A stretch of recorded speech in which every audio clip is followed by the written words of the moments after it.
namaskar, and welcome to Super Talk with Priyanka Gupta. Today, we have a very special guest, Samhita. She is an author and a true inspiration to the youth. Hi, Samhita. Welcome to the Oh, show. thank you. It's such Yeah. an honor to be here. Thank you so much for this opportunity. Wow. The honor is all mine. So, how are you doing, Samhita? I'm doing great. I'm very excited about this. Wow, that's cool. That's cool. So, Samita, you are an icon and true inspiration to the youth. The vision you are having to make this world a better place is just amazing. Please tell us your journey so far. Please tell us something about this, amazing mission. Calling me an icon is a little too much, but thank you. That's very nice of you. Thank you so much. You deserve that.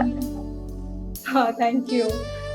I think there's nothing significant to call it as a journey per se, but I think I traveled a lot of places, so I realized that people are different, and that's just how it is. Whether we agree or deny that's the way it is. And my parents always told me to learn by questioning, and I think that made a huge difference in my life and is contributing to so much, and I'll always be grateful to that. uh, they always prioritize my mental health over everything, so I think that's something that helps me look for the well-being of the people around me as well. So these are a few aspects that will definitely contribute to the journey ahead of me especially. Wow, that's amazing. You are awesome, Samita. I have never met such a youngster with such an energy. That's amazing. So you are a student of bachelor's in psychology, literature, and journalism, right? So it's an interesting combination. And so, what are your plans? What are your further plans? Interestingly, in humanities, every subject is interrelated. Psychology plays a role in everything. I honestly think it should be made a general knowledge subject. Like it's something that everyone should know about. Um, when you are doing literature, psychology helps you understand the characters or the situation and the dialogues better, and it helps you analyze it better. And journalism helps you see beyond the surface, like for instance not fall prey to media's ploys or tricks. And psychology and literature play a role in journalism as well, and literature and journalism help you express yourself and your thoughts better, so everything is interrelated and always contributes to every aspect of your life. And regarding how this course is, I think according to my future, I should just continue exploring this path. There is so much to learn, but I really want to contribute in the field of psychology. Wow, we are so waiting for that. Yeah, so at this very young age, you are an author of an Amazon best-selling book. That's huge. And so, can you please share what this book is all about? It's called Gender Expression and Gender Norms. It's a very small book of 20 pages. Um, when I was younger, my brother really wanted to learn classical dancing, but someone told him not to because it would make him too feminine. And I was very confused. I didn't understand what was happening there, like what were the rules or what was going on. So we all believe that there are rules for how a woman or how a man is supposed to be. But when you think about it, there are so many cultures, there are so many countries, and within these cultures and countries itself, there have been so many changes of these beliefs over time. So then, what are the basis for these rules? Is there really a standard? Is what I'll be questioning in this book. Okay, I when I was a child, I also had this, mental setup like, okay, the pink is for girls and the blue is for boys. But, my father, he's an amazing person. He never let me believe these boundaries. And I'm so glad that you touched this subject. It's just fabulous. Yeah. So, when you are talking about this gender expressions and your book, then so I would like to know, like, what are your thoughts about gender discrimination and especially transgenders? Um, some people don't witness or experience this discrimination firsthand. So they believe it doesn't exist as intensely as people describe it to be, or are not very aware of this, but it very much exists. Feminism is about uplifting all genders.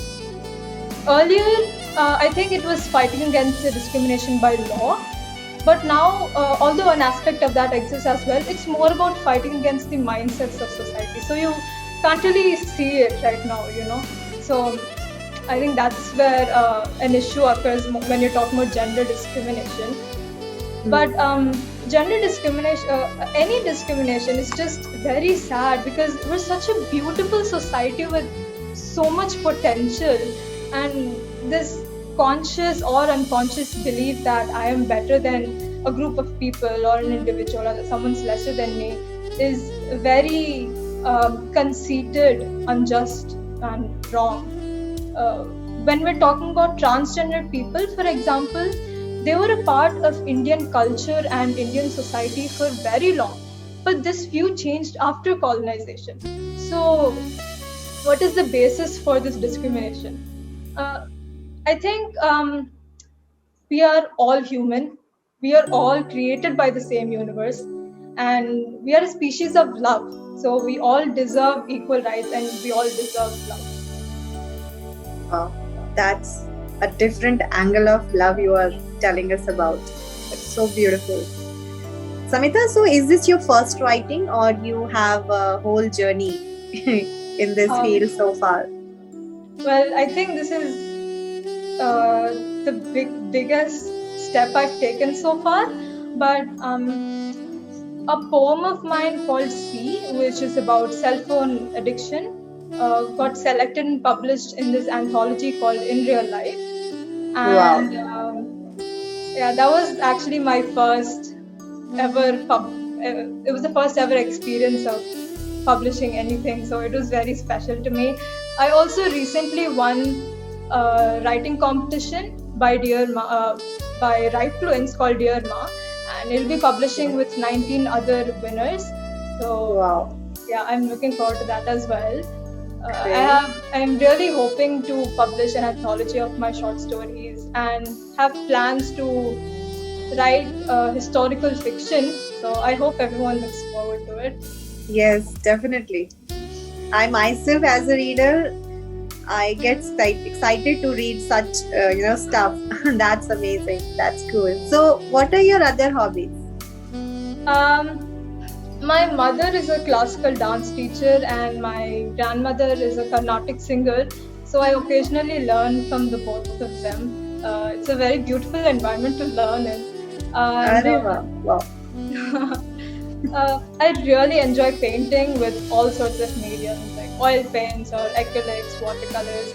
And I recently started digital art painting and I'm learning graphic designing, hoping I can freelance in the future. Wow, you are a multi-talented girl. That's amazing. Wow. So, what's your dream in life? I've never really said this out loud, but my dream is to be a better person. I hope that I'll be able to lead a sustainable lifestyle and follow a zero waste policy as much as possible in the future, because with current circumstances I'm not able to do that very efficiently, but I'm going to be constantly working towards it. I also want to put up or at least actively be part of an NGO for environmental conservation and protection and support to abuse victims or domestic abuse victims and transgender people.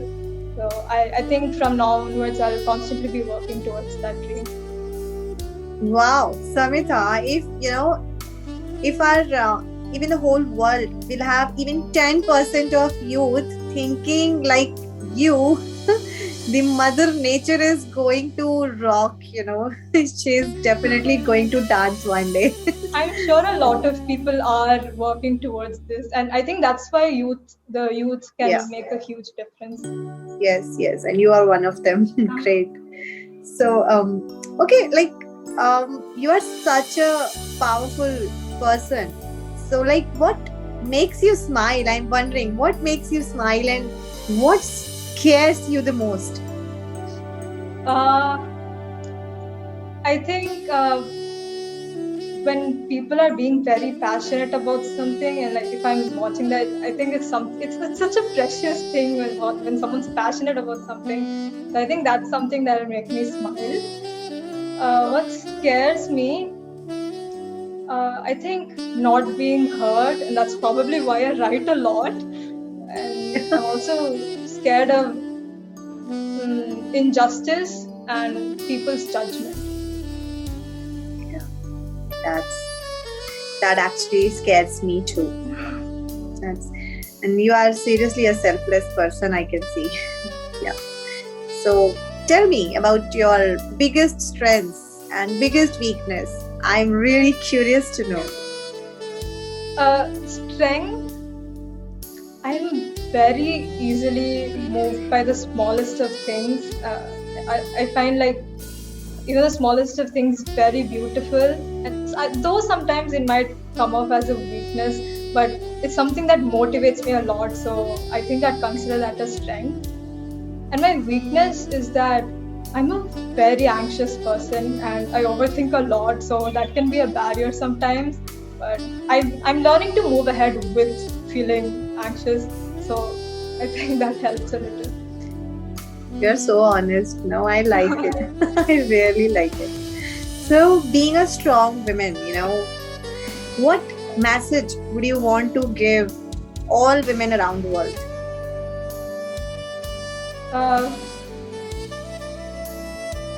I think what I'd like to say, or like what I want everyone to remember, is always be proud of who you are and what you do, whatever it is, and always be open to beautiful experiences and opportunities, and don't let anything stop you. Always contribute to society in whichever scale. It can be your family, it can be a stray kitten, it can be your community, it can be the environment, it can be the society. Whichever scale it is, it will make a difference, and I think all of us together will be able to make a change and a very positive environment to be in. Wow, Samita, it was lovely talking to you. You filled me with such an energy, like I want to talk to you more about it, but the clock is ticking. So, but Samita, trust me, like with people like you in our society, it feels safe actually. I feel happy to have a crowd like you around me. Thanks a lot. That's such a beautiful thing to say. It makes me feel very comforted. Wow. So all the best in all your future endeavors, and we will I hope to see you soon again. Yeah. Thank you so much. This was such a wonderful opportunity. I had so much fun talking to you. It made me dwell more into myself, honestly. Thank you so much. Same here. Bye-bye. Take care.